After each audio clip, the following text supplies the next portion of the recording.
One early Hollywood evening in late 1973, I went down to the Sunset Strip, where I was going to meet friends later. It was still dusk when I entered the Rainbow. There was a balcony area in the place, aptly titled Over the Rainbow, which was usually roped off, with an employee at the foot of the stairs to ensure that the riffraff stayed away. When you see old pictures of Zeppelin and other rock stars partying at the Rainbow, it was in this exclusive area. Sometimes, however, the regulars got a chance to go up there, and of course pretty girls were always welcome. This particular night the place was practically deserted, and when I approached the stairs the employee on duty waved me right up.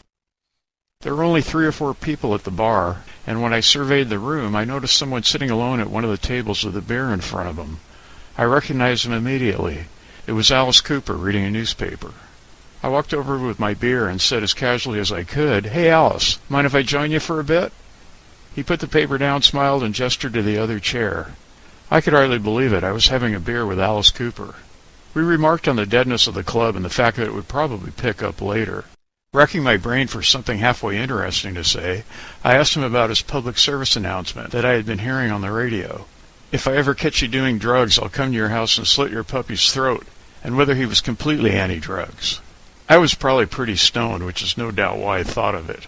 He said he wasn't against all drugs, but definitely wanted to keep hard drugs out of kids' hands, which we agreed on. I told him I worked at the Hollywood Bowl and got to catch his great show there the previous year, as well as the recent afternoon rehearsal of his song Gutter Cat vs. the Jets for the upcoming LA Free Shakespeare Festival benefit concert.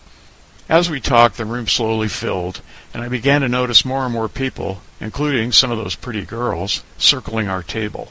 I sensed it was probably time to let Alice enjoy his evening, so I got up, shook his hand, and made my exit. I had friends at the whiskey to meet, and a hell of a story to tell them, too.